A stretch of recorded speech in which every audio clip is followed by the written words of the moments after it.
At 12:02 in the afternoon, Harris and Klebold re-entered the library, which was empty of surviving students except the unconscious Patrick Ireland and the injured Lisa Kreutz. Once inside, they shot at police through the west windows but did not hit anyone. At approximately 12:08, 32 minutes after they left the library, Patty Nielsen, who had locked herself inside a break room with a student and library staff, overheard Harris and Klebold suddenly shout in unison, "1, 2, 3. These words were followed by the sound of gunfire.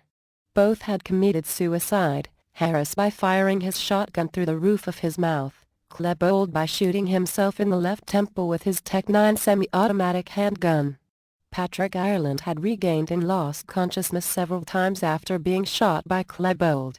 He crawled to the library windows where, at 2:38 in the afternoon, he stretched out the window, intended to fall into the arms of two SWAT team members standing on the roof of an emergency vehicle, but instead falling directly onto the vehicle's roof in a pool of blood.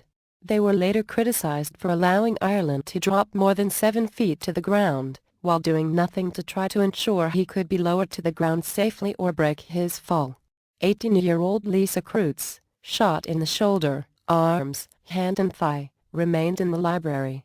In a subsequent interview, she recalled hearing a comment such as, "You in the library, around the time of Eric Harris and Dylan Klebold's suicides."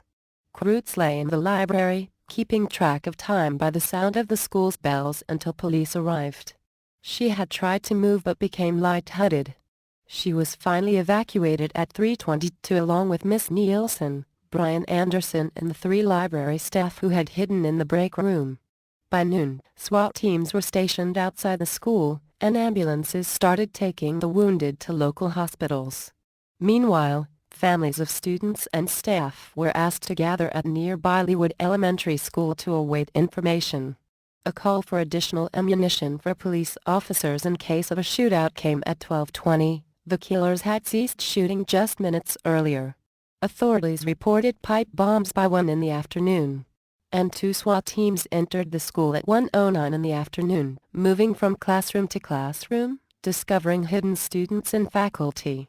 All students, teachers, and school employees were taken away, questioned and offered medical care in small holding areas before being bused to meet with their family members at Leawood Elementary.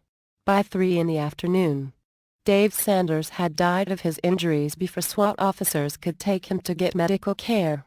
He was the only teacher to die in the shooting. Officials found the bodies in the library by 3:30. By 4 in the afternoon, the sheriff made an initial estimate of 25 dead students and teachers. The estimate was 10 over the true count, but close to the total count of wounded students. He said that police officers were searching the bodies of Harris and Klebold. At 4:30, the school was declared safe. At 5:30, additional officers were called in, as more explosives were found in the parking lot and on the roof. By 6:15 in the evening, officials had found a bomb in Klebold's car in the parking lot.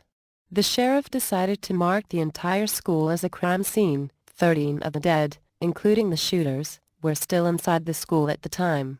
At 10:48 night, a member of the bomb squad, who was attempting to dispose of an undetonated pipe bomb, accidentally lit a striking match attached to the bomb by brushing it against the wall of the ordnance disposal trailer.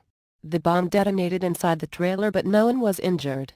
The total count of deaths was 12 students and 1 teacher. 20 students and 1 teacher were injured as a result of the shootings.